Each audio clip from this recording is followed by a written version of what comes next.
week on Yuba-Sutter.live, Tuesday, Government Watch, presented by Plumas Lake Self-Storage at plumaslakeselfstorage.com. The regular 7 p.m. Tuesday, Yuba City Unified School Trustees meeting, Government Watch. Wednesday, local government meetings made shorter. For your information, we pull out informative sections and present them individually. For your information, posting Wednesdays here on Yuba-Sutter.live. Yuba-Sutter.live, it's the truth that comes through.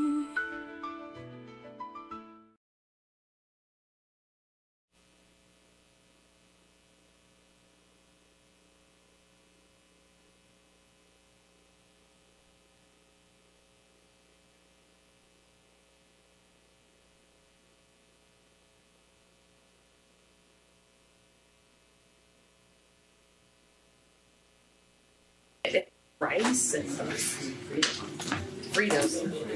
I made it. It was delicious. And they were $1 a piece.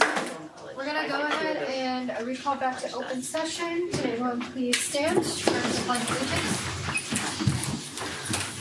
Salute, pledge. I pledge allegiance to the flag of the United States of America and to the republic for which it stands, one nation under God, indivisible, with liberty and justice for all. Thank you. Okay, is there any agenda reorganization requests? No? Perfect. There's nothing to report out of closed session. Student reports.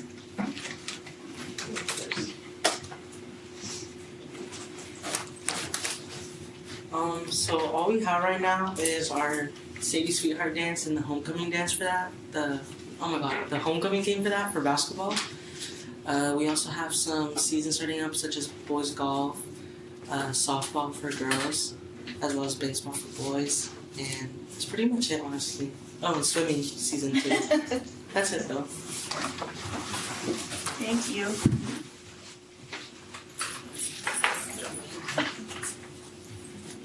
So this Thursday and Friday we have our girls and boys basketball senior nights. On the 29th is the girls and 30th is the boys. And then I won't talk about this too much because they're all behind me, so I'm sure they're going to be talking about it more, but our FFA got recognized at their latest competition. And also we have our homecoming dance next week. It's going to be Stranger Things themed. We wanted to kind of time it based on how it was getting released later. And then on Thursday we're going to be having a volleyball powder puff game after school. And then our homecoming game for basketball is against Yuba City on the 4th. So is there going to be like lots of 80s? Yeah, so the whole nostalgia? dance is 80s themed, yeah. All right. Any Demigorgons like trending? That's all of those, yeah. All of them? Yeah. All right. Where is the game on the 4th? At RV. RV. See, I'm hip. I know, I was impressed. Thank you. I was impressed. I don't even know what you're talking about. You know, I heard. Well, I was there. I was on campus all day today, so I saw their missing posters. That was cool. Oh, Perfect. 11. 11. Is there any Go. recognition? Staff recognition this evening was just before the board meeting. We had an opportunity to honor 17 employees who have retired during the first half of the school year. The retirees represented a group that included classified management, 2 confidential employees, and 14 members of our classified unit. They represented a collective 360 years of service to Yuba City Unified School District, and we took the opportunity to wish them well and all the best in their retirements and thank them for their service. Reports and information, we have RVs at the awards showcase. Yeah, so I'd like to introduce Craig Taylor from River Valley High School and his extraordinary group of FFA students who are going to talk a little about how well they did recently. Let's brag. Yes.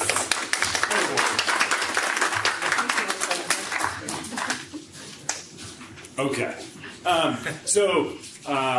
The whole thing came about in November. We had a very successful day at our local opening and closing, our section opening and closing contest. Since then, we've had more success, so I added a little more to the slideshow. Let's go. So we'll see what you got it. You got it for me? Yeah. Okay. So here we go. Next slide. So the big one was, so the big contest, just so you guys know, kind of like the scheme of it. There were 79 teams, over 500 students, like huge competition from all over our section came. there's 3 different levels. There's novices, advanced, and there's officers. So novice, never done it before. Advanced, have done it once. Officers are our chapter officers. So they can compete against other schools. So there's 3 levels. We won 2 of them. So we have a banner for officers. Awesome. Great job. You should go with the officers, He's an officer, that's what I'm telling you. We have 2 kids from our novice team, advanced team, so they won, so good job. We also won last year for that, so it's 2 years in a row, so it's kind of a little tradition of winning the advanced contest, which was fun. So that was really exciting. And then next slide, the fun part here. So that was some of the kids that won individual awards or on the teams that won. Next, please. So the other cool part is when they do the competition, they have to memorize a part. There's 7 parts, and so if you do the math, there's 3 levels, 7 parts. There's 21 outstanding offices given, and we absolutely dominated that. And so there was 21 medals given, and River Valley took home 11 of those. Wow. So. On the novice team, we only had 1. That was our least team. But Isabel Betancourt, she's not here tonight, but she won novice. If you go to the next slide, these people are here. So our advanced team, we had outstanding historian, Lisa Sullivan-Dia. Elizabeth was sentinel, she's not here. Jackson was secretary, she's not here. Esmeralda, outstanding vice president. And then where it really got crazy, go to the officer team.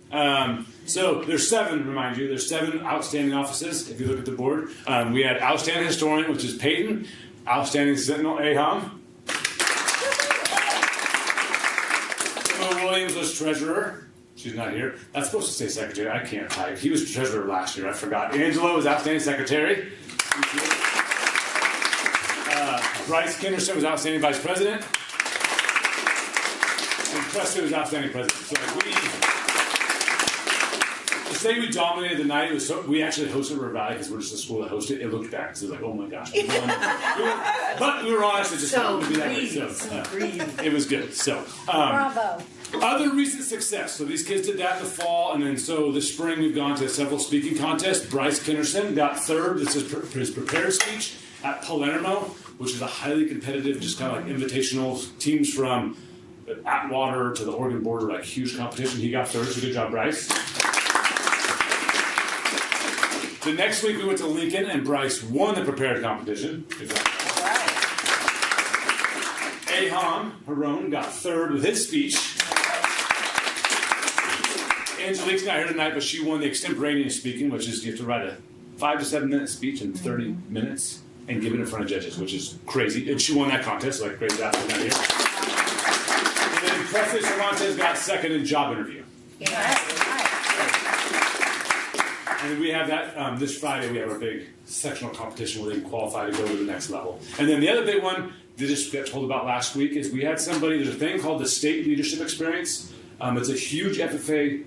It's a big deal. It's not a big conference, but it's a big deal because if you read this, it's got the top 75 seniors in the state of California apply. Well, a bunch of people apply. They select the top 75 seniors. It is a highly exclusive. We're talking exclusive group to get into. And the really cool part is, if you go to the next slide, they host it on the floor of the California Congress. And so they actually get to be on the floor. They'll do mock bills. They get to meet some of the representatives. I mean, we're talking, this is like, I told you, it is Bryce. Very cool. Bryce gets to go, so Bryce can step forward.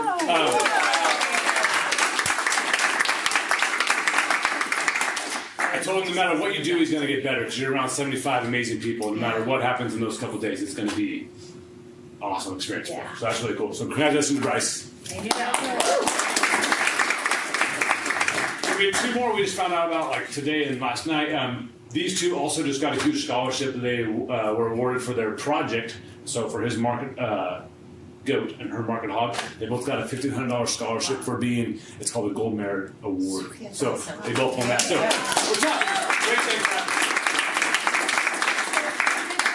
Because do you go to state and all those things? So for the speaking, we have sectional this week, and so we go to Nevada Union, and we're going to go there, and hopefully we have several kids qualify to regionals, and then regionals to state. And so last year, Bryce was our first kid to ever make it to state with his prepared speech, and it was on the Delta Conveyance Project, and so this year he did something similar, dam removal. And then Aham has it's green line zoning. What is it? Urban sprawl. So it's talking about like having green lines in cities and protecting ag lands. So And state will be where this year? it's in Ontario. Oh, nice. Yeah. Yeah. So, and McBryce's trip is on the board approval tonight. It was kind of behind schedule because we didn't get it till Yeah. we just found out. All right. So if you ever get an We'll opportunity consider to go to watch their competitions, I've been able to see, and I got an opportunity to go to the state and see just the congregation of kids and advisors. It's pretty impressive. It is. These kids are pretty, I mean, watching their speeches that they memorized, it's Amazing. So congratulations, you guys. Can I ask a question? Will you take a question from the peanut gallery? What made you want to join FFA? Tell the truth. Somebody turn it there. So basically, I didn't really want to join FFA at first, but See, I love that. Yeah, my mom's the one who forced me, kind of. But I did step into my first ag class, and it was greenhouse, and it was my freshman year, and there I was able to go to like many like FFA meetings, and then I learned that I was able to raise an animal for fair, and then that's when I decided to raise a pig for fair, and I've been actually doing very, very well with my pigs too. All right. So the pig Yeah. hooked you. Yeah. Okay. That's what made me stay too. And then I decided to be an officer. All right. Power. Anybody else? Any different reason, or was it the pig for you too? I feel like at first it kind of seems like it's all plows and sows, but it's Worth that in your speech. it's really a lot more, and I realized maybe after the second ag class that you really gain skills that you're going to use outside of high school, outside of FFA, and you're going to use it throughout college and speaking to professors. Huge amount of skills we can get from FFA, and it's just a lot more than just farming. I don't want to be a farmer. It's a lot more than that. So. Well, we are very, very We're proud of you guys. How many of you want to be farmers? Tell the truth. One. FFA is actually no longer Future Farmers of America. It kind of changed their name just to Yeah. National FFA to get Yeah. rid of the stigma. What is it now? It's just called the National FFA. Now we know that we all know it's the Future Farmers of America, but because it happened in 1998, less than 2% of Americans are farmers. So if you have a club for farmers, that's pretty done. Well, let's define the terms. Let's broaden our We're gonna debate, horizons. So we use ag as our vehicle There you go. to teach them, like you were just saying, life skills. I have a garden in my backyard. Right. So. Yeah, Brian. Craig, thank you. I know you guys, as the advisors, you put in a ton of time. Yes. So thank you. Thank you, Mr. Taylor. You've been here for a long time, so thank you. And thank you. Thank you. We appreciate it. We're for you.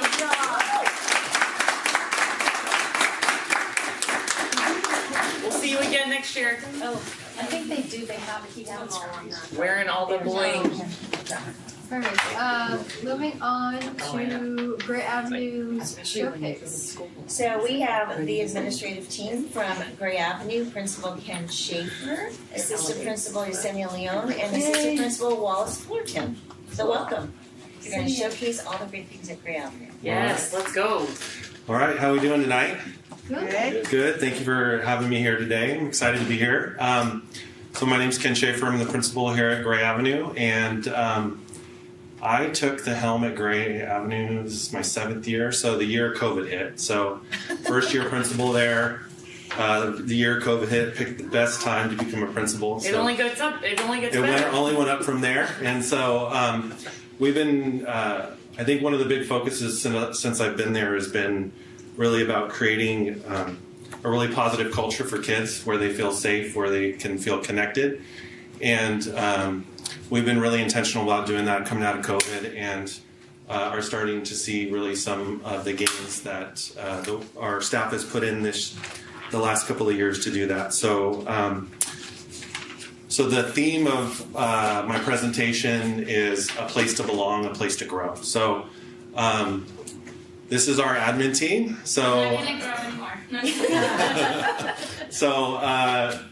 Yesenia and Wally joined the team last year. This is their 2nd year with me, and couldn't ask for a better team. We all have specific strengths that really complement each other. And so we have a great time. It's not really a job for me. I really enjoy coming to work each day, working with them and the amazing staff that we have on our campus. So this was probably last year, huh? Last year at one of our events, just playing around. So we have a lot of fun together, as you can see. So Gray Avenue family, and that's really the kind of atmosphere that we're trying to create on our campus. Is we currently have roughly 660 students that are enrolled on our campus, 48 certificated staff, 42 classified staff. We have 91.6% of our students that qualify for free and reduced lunch.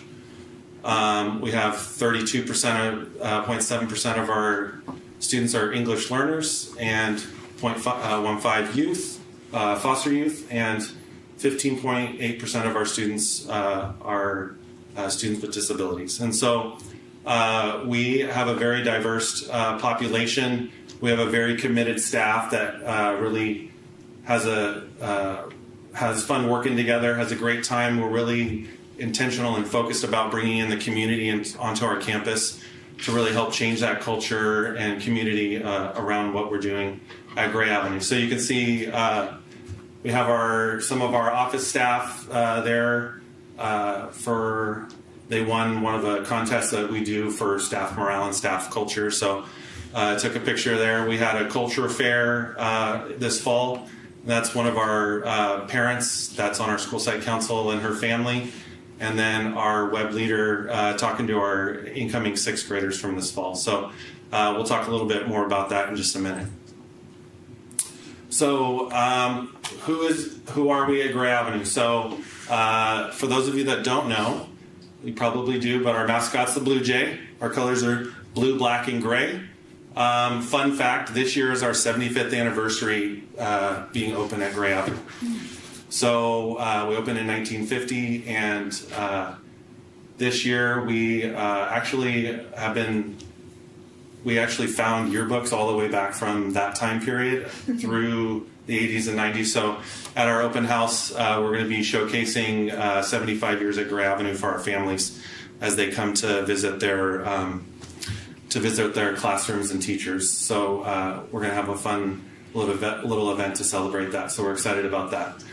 I think one of the big focuses that we have with culture is I think one of the challenges of being the only middle school in the district is we have 4 different campuses feeding into one school, and so we have a lot of students from different places coming to us, and so it's really important for us to set the culture the first thing when we start the year. So one of the big focuses this year was connection and community with our staff and with our students. So I asked our staff this year to spend the first 2 weeks of school really connecting with their kids, getting to know who they are, how they operate, working on routines, procedures, and expectations, and really just building that connection with their students so that they are ready to learn. So the first 2 weeks, our school-wide behavior expectations, as you can see, are safe, organized, accountable, and respectful.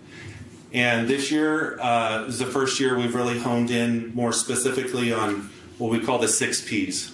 So we've been really focused on positive mental attitude, being prepared, being prompt, participating in class, producing, and being polite and using polite language on campus. So those have been, we had lessons in each classroom that students received in each of those areas. And spent time with discussion and role playing and things like that, and students were assessed on those skills to ensure that they really understand the expectations of what we have on Gray Avenue.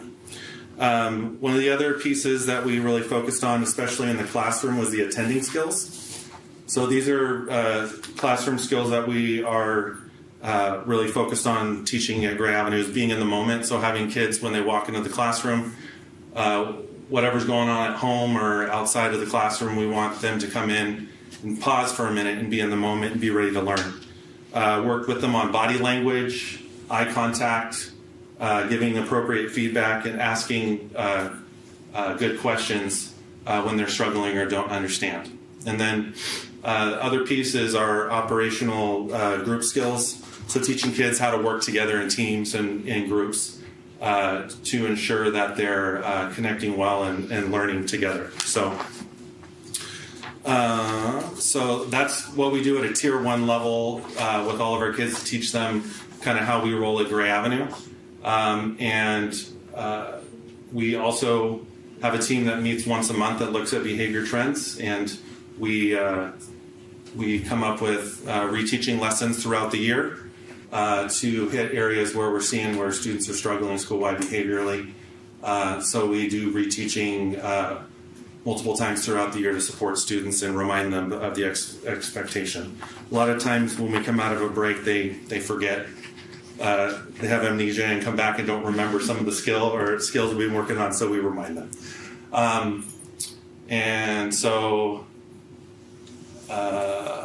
One of the big things that we've been focused on is building community and family connectedness. So we have a lot of great things going on at Gray Avenue this year. We had 2 community events that were really successful. We had a cultural festival that was probably one of the coolest events that I've ever had to be or got to be a part of. We had families that were hosting booths from their culture. So the top one is a family from Nepal, so they showcased Nepal and the food from their country. We had parents from multiple cultural backgrounds and provided the food from their culture and just the background and history. It was a really great night. We had performances, multiple performances, and then we had our orchestra perform as well. And I would say give a big shout out to Yesenia. She was the main one that helped to organize that. So she did a really good job of organizing just an amazing night for our families to connect and really feel a part of Gray Avenue. Trunk or Treat as well. This is the second year we've done it. We also have a classic car show at our Trunk or Treat as well, which is a lot of fun. We had a lot of families come out to that, and just another way for us to connect with, in a positive way with our families. We have multiple staff members provide trunks, and then we have a classic car club that came out and had trunks as well. So they had a lot of fun, and we keep getting compliments from parents about how much they enjoy being at our events and really are enjoying and having glad that their kids are at Gray Avenue. So, like I said, we're seeing strong parent and family participation, more students engaged in some of these community events. So they helped and prepared with the committee that put these things together and set up and did all that stuff. And then we have more things planned in the spring.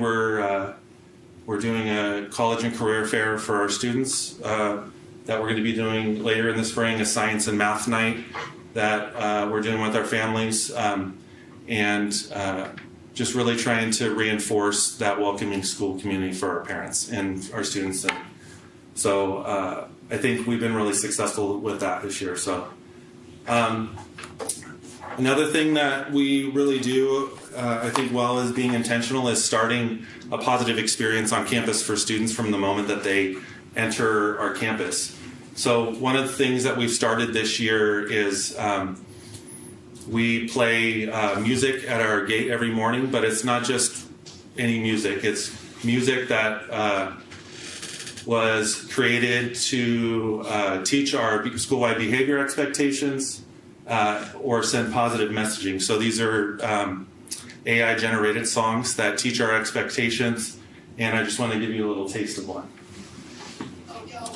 So this is the first thing that plays each morning when the gate opens. Big smiles, new vibes, energy supreme. Good morning, students, let's chase the dream.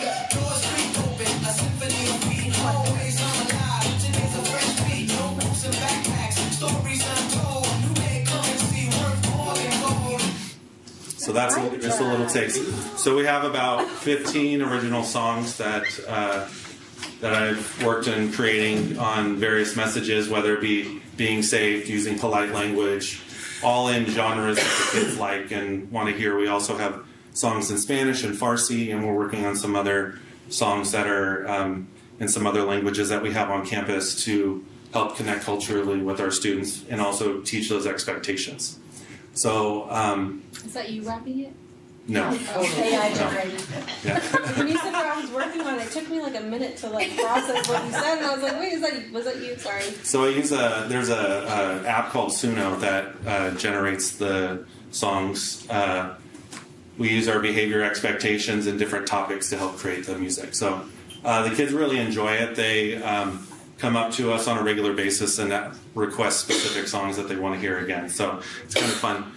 Each morning, the three of us rotate 1 week at a time. We're each at the gate, greeting students as they come in, fist bumping them as they come in, and just welcoming them from the moment that they enter the gate.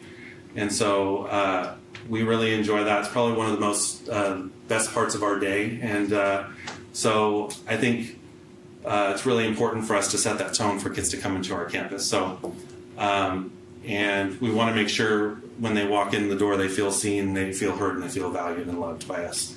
So, another thing that we're doing is I find it really important that each week it's a focus for us to send specific messages to kids to remind them of the expectations. So on a weekly basis, I record and edit and produce a weekly morning announcement video where I start with an opening message to start the week. That's really trying to teach a specific skill, remind them of like a growth mindset aspect, something positive to start their week. We do announcements. I do birthday shout outs for the week. And then we have staff submit their own shout outs that they want to give to kids for when they've made good choices or have been showing the behavior standards that we've been working on as a school. And then we always have a challenge of the week related to the 6 Ps or our safe, organized, accountable, and respectful standards, and then encouraging closing. So every Monday morning in first period, they watch that and create the music for that, record those videos, edit it, and then I put it on YouTube every week for kids and families to see as well. So I think the biggest thing too is I want them to hear a consistent message from me, one that's supportive, one that reiterates our expectations as a campus every week, and one that helps to build relationships and trust across the campus.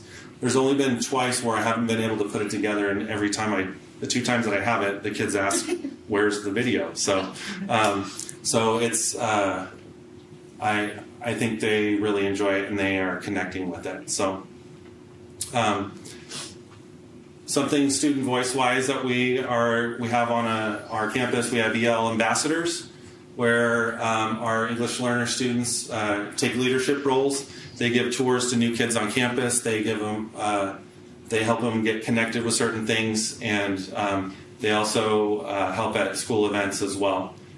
We have our web program, which is a 5th grade transition program to 6th grade. It's like Link Crew at the high school level, but for middle school. So we have a Link Crew leader, and then we have 8th graders that are chosen to be mentors for the incoming 6th graders.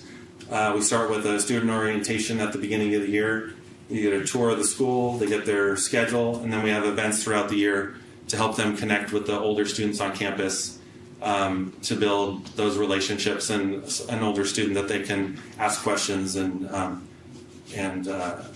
get support if they need it. And then we have our school leadership class and program. They plan campus events, fun culture events, our dress-up weeks, our dances. They help with our community and culture events and parent events. And so we have a lot of students involved in helping us kind of set that tone and culture on campus. So I think really the impact that we've seen is and we want is students feeling welcome, families feeling connected, invested in Gray Avenue. I think that's the biggest thing that I've seen the last couple of years is the perception of Gray Avenue is changing to where parents are feeling the work that we're doing and feeling the positive investment that we're making on campus. We have a lot of great students on our campus and that are doing great things, and we're really trying to showcase that for our parents, and they are really enjoying that. So we're definitely seeing an improvement in engagement. We have definitely seen an improvement in behavior on campus. It's not perfect, but it's better, definitely better. And we're definitely continuing to work on that just to continue to improve that culture and kids focused on their academics and making good choices. So we have kind of three main goals at Gray Avenue. With the large English learner population, first goal is to ensure all of our students, English learners on campus develop and grow annually on the LPAC assessments, the English learner test that they have to take each year. Focus there is really about increasing literacy because that's the foundation to their success in all their subjects. And then, as I said, English learners represent a significant portion of our population. So kind of the key actions that we've been working on as a staff is to provide strong ELD instruction in their ELD classes, but also working with our whole staff on using ELD instructional strategies in their classrooms to help support the English learners in their classrooms as well. And then we're continuing to work across the campus on reading intervention and supporting kids with reading in the classroom, and then really partnering with our families through ELAC and parent trainings. So on top of the community events and things that we're doing, we have our parent liaison and some of our other staff that are passionate about that work. They are providing various parent trainings on campus throughout the year to help support those families' access and support their students at Gray Avenue. So we've done trainings on ARIES and Parent Square. We brought in positive parenting training for families. Last year we brought a group called Disciplina Positiva, and working with families on positive parenting strategies to help their students be successful, not just at school, but in the home. So, and I know those are some things that we're also continuing to work on this year. Goal 2, improve student achievement in ELA and math through strong instruction and targeted intervention. So a lot of our students coming into Gray Avenue come to us with some gaps, and so we're definitely focused on supporting students in improving their reading and math skills, and using data-driven instruction to accelerate their learning at Gray Avenue. And so I think one of the key actions is our teams are working together to plan consistent lessons and focusing on their essential standards within each subject area. And they provide a weekly target for their whole team. They give an assessment, and they use that assessment to decide how they would need to support the kids that are not learning the first time they've heard it. So that's the school, like the first instruction that they receive. At a Tier 2 level, we have an intervention period that students can be called to receive extra support if they struggle with a specific concept in math, ELA, science, or history. And then we offer Tier 3 academic classes in reading and in math for students that need skills that they weren't able to grasp at the elementary level. So these are students that are 3 or more years below grade level. So we have a robust intervention system to try and support those students in gaining the skills that they need to be successful at the high school level. So teachers are giving common assessments. They're looking at that that information, and they're using that to decide which students need support and working together to provide those interventions to help them out. We also offer after-school intervention programs for students. We have quite a few students that are accessing that. And then the biggest thing I think is working with our teachers to provide college and career readiness strategies in their classrooms through Habit. So the focus this year is organization, and so we give each kid their own binder and dividers. We do binder checks once a month, and teachers are spot checking them throughout just to make sure they're staying organized and they know where their things are, because that's the first step to success, is being organized. So, and they also have planners as well that we do weekly planner checks. And then last goal, and I think a huge piece is the foundation of learning is the culture piece. And so our goal is to create a safe, welcoming, and connected school community where students feel supported and are able to be successful. So big piece of that is we want kids to feel supported and connected on campus, and we want families to be involved. As you can kind of see from the theme of this whole presentation.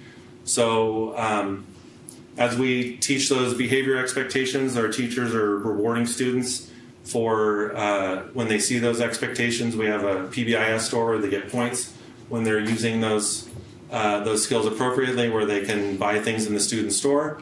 One of the big things that we've been focused on is the discovery philosophy, and that's kind of where the 6 Ps and the attending skills have been really successful, is teaching those skills school-wide.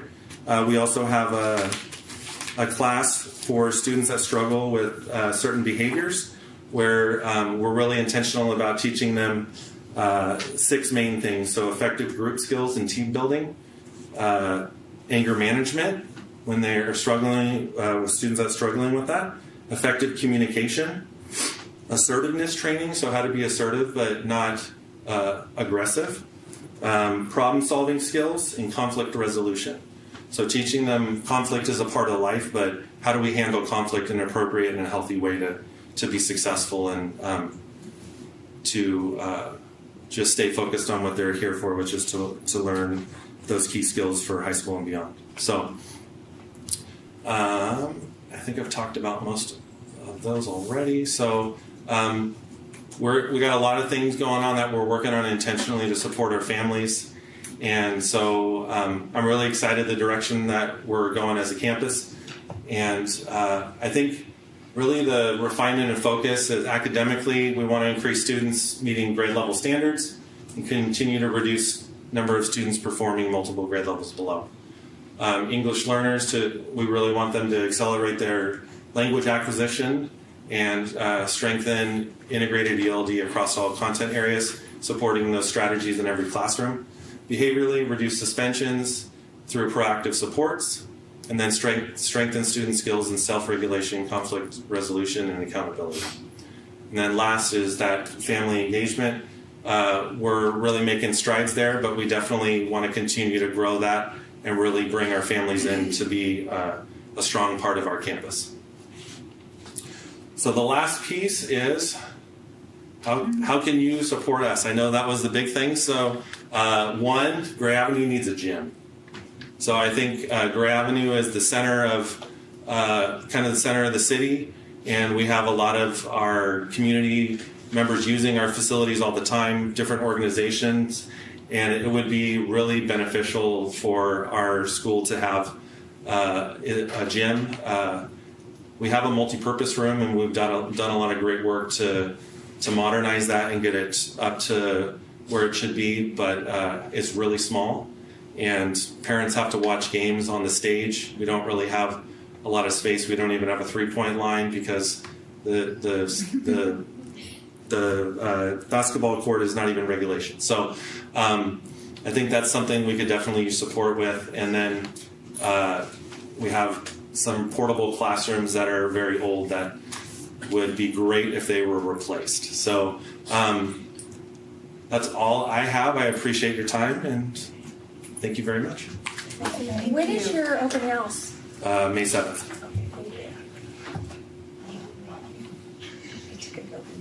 I have a question. Sure. I love your so much for what you're doing, especially love the be in the moment. I appreciate what you said there. That's not a kid discipline, that's a everybody discipline, right? Because your job doesn't care if you had a bad night's sleep, like you get paid to do the job. You know, so having that same mentality in class, training them, it's the same here, right? It's good. I love that. Have you noticed did you have any like measurements with all of the especially with I guess I'm thinking about the gate reading, and your focus with making them feel welcome and the cultural festivals and all of that. Have you noticed any KPIs change in response to that? KPI. Oh, sorry, key performance indicator. So, okay. Wow, I had a thing that y'all with your SOAR and your SARC and your, Sorry, it's been a long day. Outsider here. No, it's me. It's not you. It's me. I'm making fun of you. I'm really good at that. Have you noticed like attendance? Any when you like look at, correlation? Like So have you better- noticed any like upticks in your attendance? So attendance has improved a little bit. I would say the major behaviors on campus have reduced. As far as the fights or suspensions, like suspension. Yeah, expulsion. especially the fights. Like there's a lot less fights on campus. Okay. Honestly, it's very rare at this point. But We're all that doesn't work. Spring is coming. Listen, we are in education. We can't keep doing that. So, but actually, yeah, we have fights from time to time, but it's definitely improved a lot. I would say the last time we checked, we had about a 40% reduction in major behaviors. Mm-hmm. We're still struggling with the minor behaviors, like the disruption and defiance is something that we're definitely continuing to work on. But the more major behaviors are definitely reducing, and I think at this point we haven't had any expulsions thus far. Or there was one, I think, just now, but the suspensions are reducing, but the major behavior piece is definitely quite a bit less than the last couple of years. And because you also mentioned that you have which I also wrote down, is you have a meeting on behavioral trends. Yes. On that, which is really interesting. And is that where you're looking at numbers, or is it just kind of a basically like temperature check with your staff, or? So we look at we have a system that we use to pull the data, and it gives us a bar graph to show kind of where we're at and with the numbers of each kind of major behavior. So we look at trends with that, and then decide how do we want to impact that number, and then we decide on an intervention or a reteach of a concept, and then we do that, and then we come back and check and see if that had an effect. We have a tier 2 team that meets twice a month, where we look at kids that are not responding to the kind of school-wide stuff that we're doing. So we provide various more smaller intensive interventions, like we have a check-in, check-out program for students that like attention, are attention-seeking, having attention-seeking behaviors. So they have an adult they check in with every morning. They go out, they get a rating on how they did in each class. They come back and they check out with that staff member. And if they make positive growth with that, we have different rewards or incentives for that. And then they graduate that program. We have behavior academies that we're just starting that target specific behaviors that students struggle with. So a hands-off academy for students that struggle with putting their hands on kids, or a social skills academy for kids that are struggling with that, or civility academy for students that are struggling with disruption or defiance in the classroom. And so we're starting to put those interventions in place, and we have counselors and different teachers that are running those once a week on an 8-week cycle, and then teachers giving input on how the students are making progress on those skills. Thank you. Yeah. Can I have a question? Yeah. It sounds really great. You guys are doing all kinds of remediation between social skills and academics. My question is, what are you doing for kids who don't need remediation, they need enhancement, they need to be pushed a little higher? So we have a open access kind of more advanced ELA at the 7th and 8th grade level, and then we have compacted math and integrated one for our students that are excelling in math, so they can be pushed a little more. All right. I just like to hear that there's a balance. Oh yeah, absolutely. Good Yeah. question. I like it. Well, I think the thing is, having been here for a very long time, I think the one thing that I want to compliment this team on is they have really focused on the culture. I think I've seen more parent participation. I've been to a few events, and that was one of the things previous principals struggled with, is getting parents to come to the school for events. And your parents are running those events and involved, and so that I think that's used. The other thing is, I think the behavior is kids are holding each other accountable. So a bad word and another student saying, we don't talk like that at Gravity. So those are little, for me, I know they're observational, but I think those are key when I'm on your campus and attending your parent events. I think those are what I've noticed, a huge change in the image of Gray Avenue. Yeah. We still have quite a bit of work to do, but we're definitely moving in the right direction. Our parents at our school site council meetings are reporting positive things that they're seeing, like hearing that comment, like kid using foul language and Well, you used to not be able to have a comment. school site council because you didn't have enough parents Yeah. participating, so that's huge. But yeah, we're definitely moving in the right direction. I'm excited, and I'm excited where we're going. So Bravo. yeah. Good job. Thank you. Thank you. All right. Have a good evening. Thank you. We're gonna move on to comments from the public on items not on the agenda. There is one, so if you could please read the disclaimer. This one? Then not on the agenda. Items posted unmodified, not on the agenda. The Brown Act, specifically Government Code Section 54954.2, provides that no action or discussion shall be taken on any item unless it is adequately described in a timely posted agenda.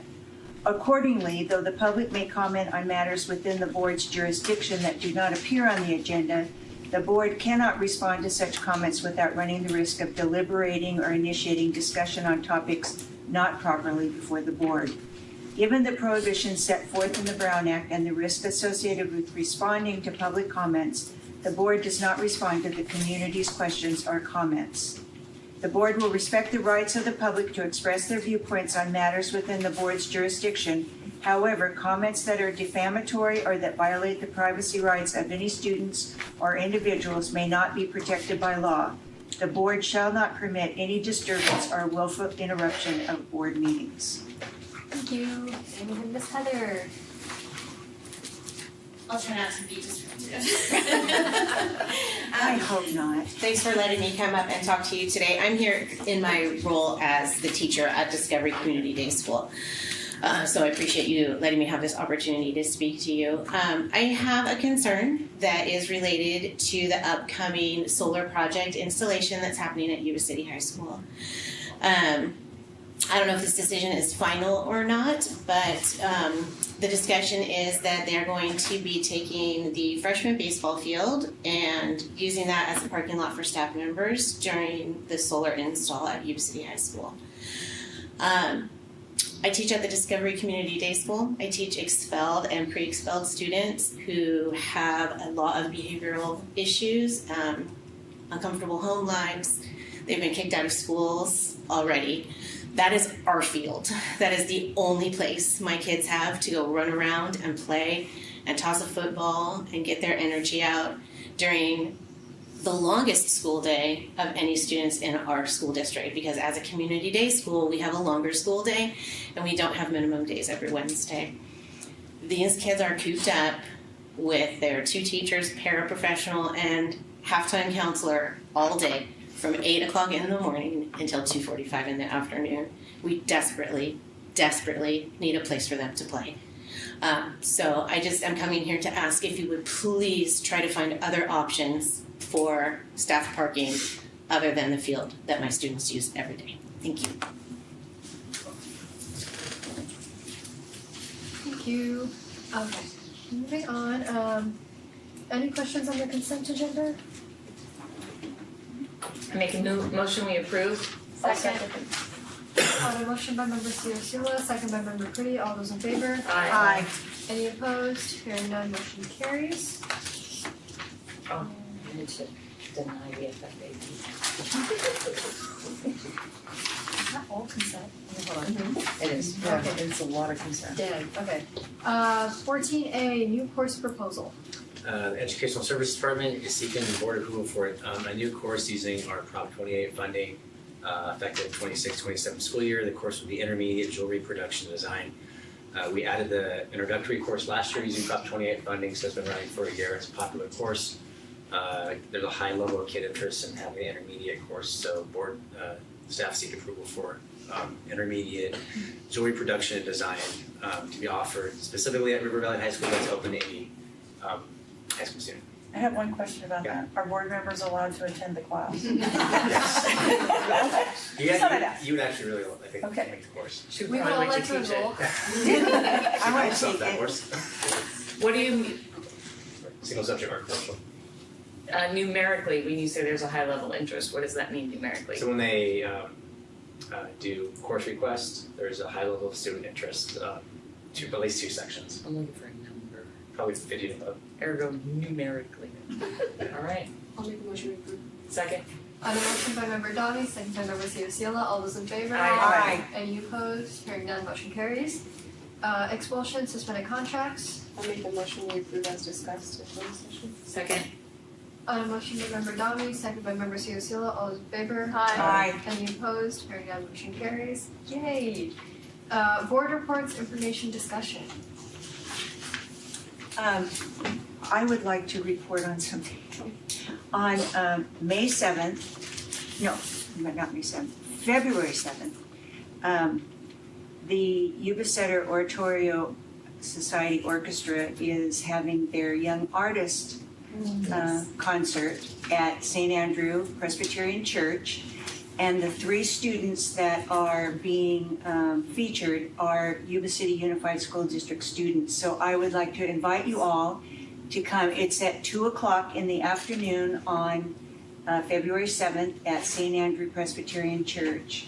And we have 1 viola and 2 violin players that are being featured. And also the youth orchestra is usually playing at that concert as well, so. Thank you. Yeah. That makes me happy. Is it 2 o'clock on the 7th? 2 o'clock on, yes, on February 7th. And that's a Saturday. Mhm. I'm surprised there's a viola. Violas don't get recognition. I know, that's why, I mean, it was awesome, because they don't usually. I play viola, so. Oh, cool. Okay. And did any of the charter schools meet? No, not Joan. Okay. Written communication from the public? No. Okay, comments from employee representatives.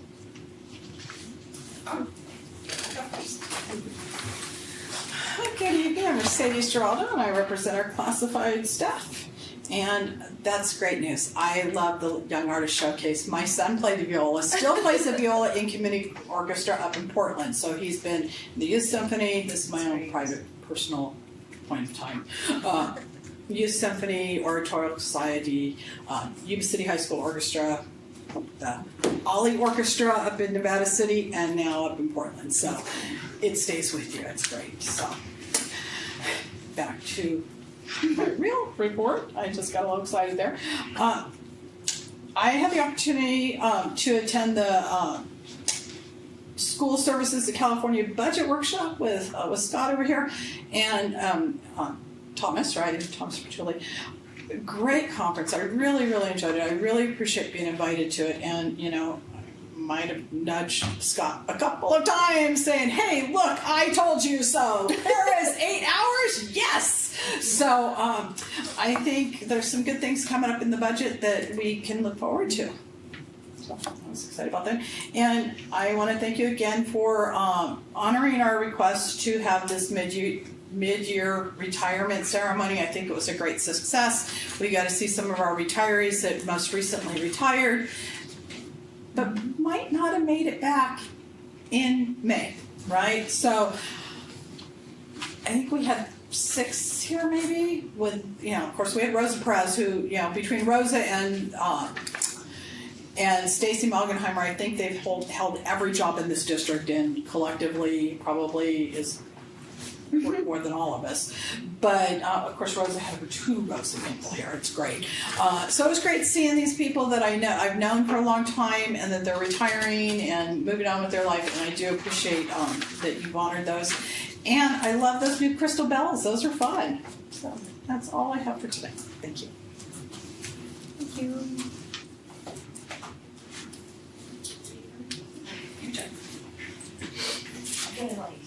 Tap out or something. Welcome music. Yeah. Oh, don't even tempt me. Don't be sad. I'll be rolling in with my speaker like Mr. Fullerton, pressing a little button, and I'll be good to go. All right. Thanks for letting me speak to you again tonight. I appreciate your time. I am super bummed that I didn't make it to the retirement celebration because I did not check the calendar and I thought it was at 6, but it was at 5. So my apologies to our retirees.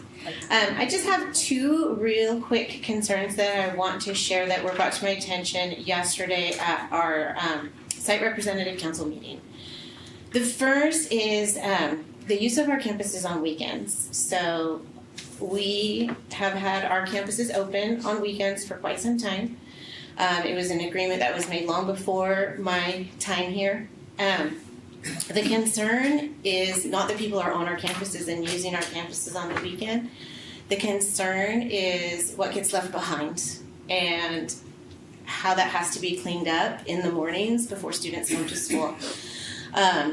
There's animal waste, there's garbage, there's sometimes drug paraphernalia.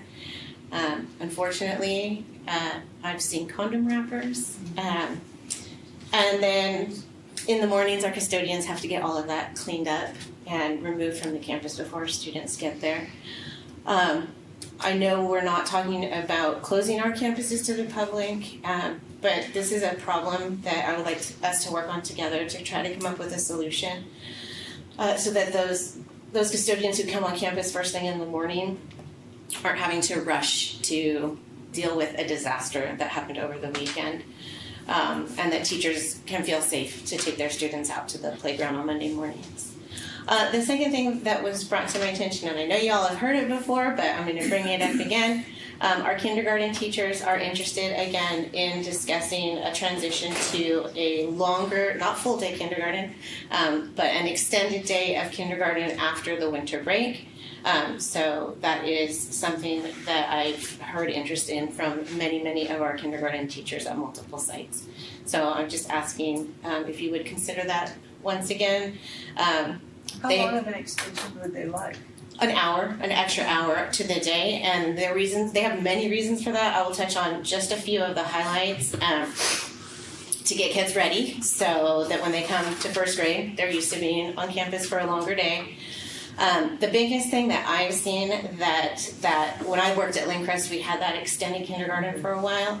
The kids get to have lunch on campus, and so they learn what they need to do to get through the line, get their lunch trays, sit down, how to open their own juice boxes, open their own little baggie with the straw and the napkin and the spork, put their own little straw in their juice box.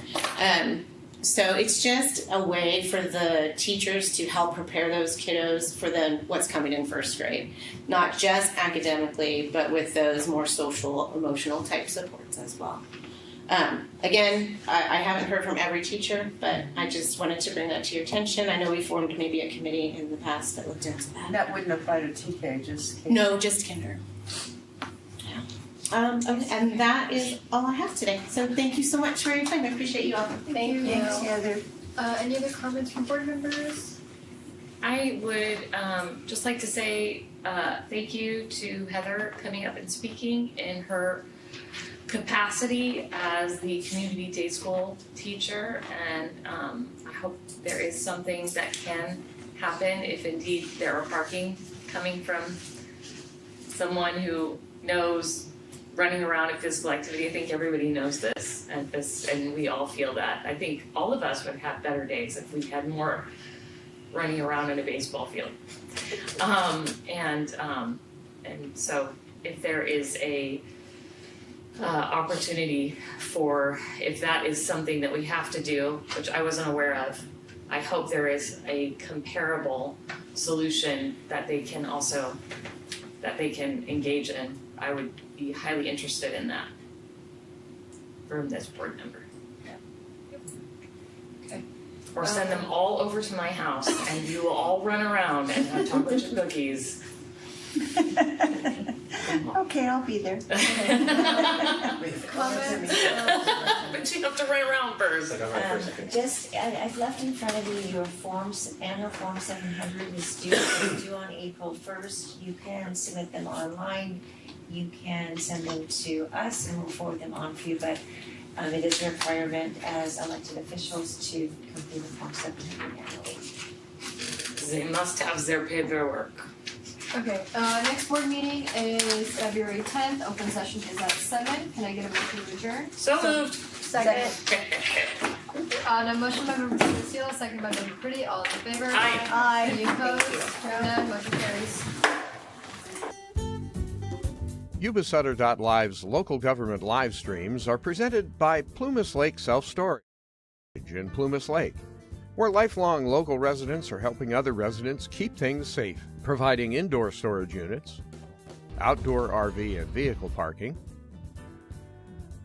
moving supplies, and Penske truck rentals. Details at plumaslakeselfstorage.com.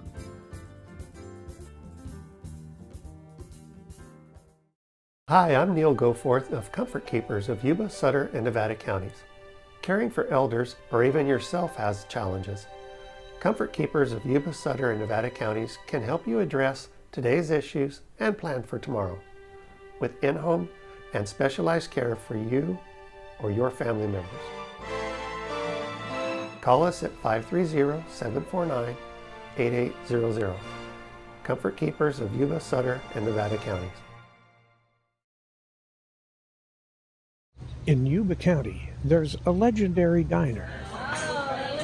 Delicious.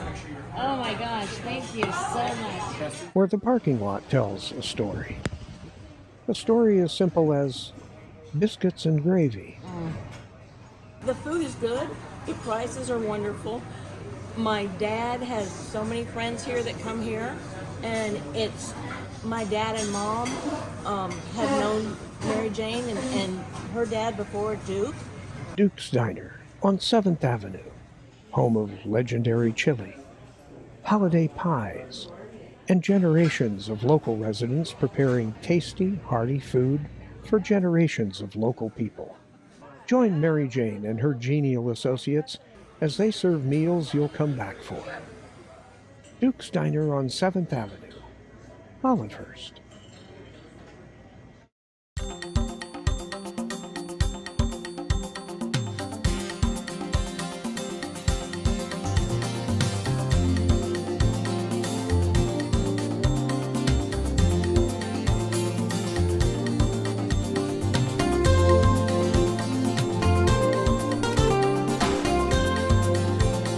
Wednesday, local government meetings made shorter. For your information, we pull out informative sections and present them individually. For your information, posting Wednesdays here on Yuba-Sutter.live. Yuba-Sutter.live. It's the truth that comes through.